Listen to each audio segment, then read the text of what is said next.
Oi, eu sou Carolina Moraes e esse é o Boletim Folha. Hoje é sexta-feira, dia 31 de maio de 2024.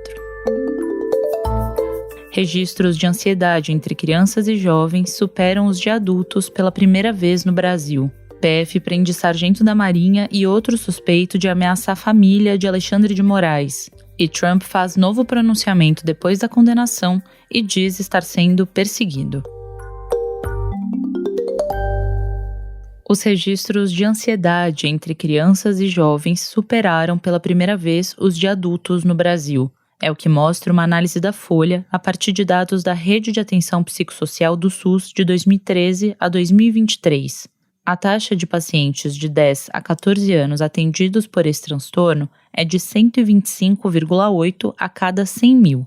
A de adolescentes, de 157 a cada 100 mil. Entre pessoas com mais de 20 anos, o número é de 112,5. Especialistas apontam várias causas para esse cenário: pandemia, crises econômicas e climáticas, autodiagnósticos simplistas e uso excessivo de celulares e jogos.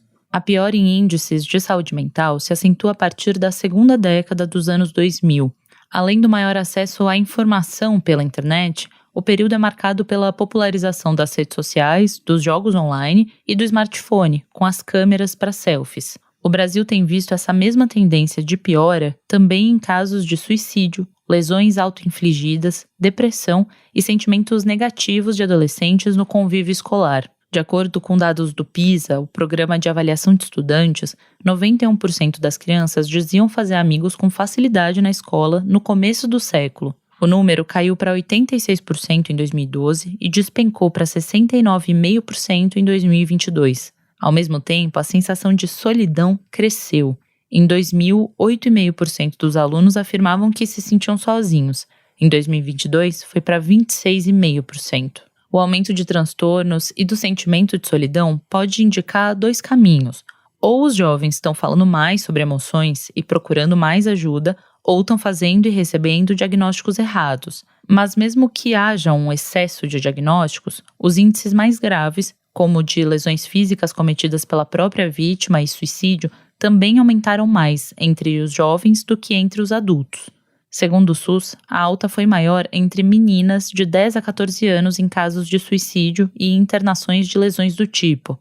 Além disso, os atendimentos de depressão tiveram uma alta de 663% nessa faixa etária, contra a alta de 301% para os meninos da mesma faixa etária. Em relação à ansiedade, o aumento foi de 398% para as meninas dessa faixa, ante 251% dos meninos. A Polícia Federal prendeu nesta sexta-feira 2 suspeitos de envolvimento em ameaças contra o ministro Alexandre de Moraes, do Supremo Tribunal Federal, e familiares dele. Um dos presos é um sargento que hoje atua no Comando da Marinha, conforme informações do Portal da Transparência do Governo Federal. As medidas contra os suspeitos foram pedidas pelo Procurador-Geral da República, o Paulo Gonet, que destacou a existência de provas suficientes dos crimes. As prisões foram efetuadas por ordem do próprio ministro Moraes em ações coordenadas em São Paulo e no Rio de Janeiro. Além das detenções, foram cumpridos 5 mandados de busca e apreensão nas 2 cidades. Em nota, Moraes destacou a gravidade das ameaças e os indícios de que os 2 homens estavam monitorando a família dele, ressaltando o perigo da permanência dos investigados em liberdade.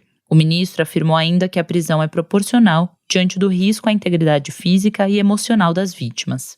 A Marinha afirmou que não vai se manifestar sobre a investigação e disse estar à disposição da Justiça para prestar as informações necessárias.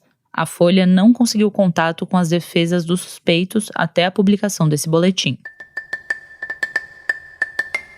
Um dia depois de ter virado o primeiro ex-presidente condenado numa ação criminal na história dos Estados Unidos, Donald Trump disse ser alvo de perseguição enquanto tenta voltar à Casa Branca e afirmou que vai recorrer da decisão. O republicano fez um pronunciamento de 30 minutos na frente da Trump Tower, em Nova York, nessa sexta. O local reuniu apoiadores e críticos, além de comentar a condenação, dizendo que se fizeram isso com ele, podem fazer com todo mundo. Ele falou de temas como migração, impostos e violência.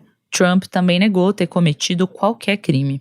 Na quinta-feira, um júri formado por 12 pessoas na Corte Criminal de Manhattan avaliou que o empresário é culpado nas 34 acusações de falsificação de registros empresariais para encobrir pagamentos à atriz pornô Stormy Daniels. O objetivo seria evitar que ela divulgasse as supostas relações sexuais que teve com Trump às vésperas da eleição de 2016. A sentença vai ser definida em 11 de julho. Logo depois do anúncio da decisão do júri, o empresário responsabilizou o presidente Joe Biden e o grupo dele pela condenação e reclamou de estar sob uma ordem de silêncio.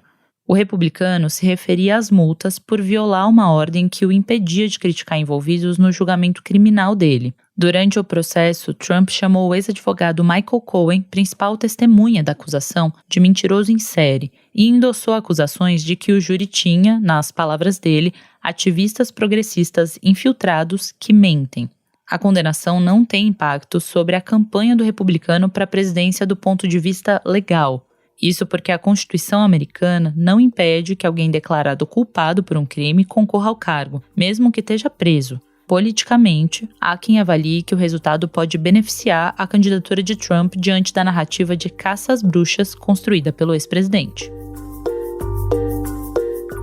Esse foi o Boletim Folha, que é publicado de segunda a sexta. A produção é de Magé Flores, Gabriela Maier, Lucas Leite e a edição de som é de Tomé Graneman. Essas e outras notícias você encontra em folha.com. Bom final de semana e até mais!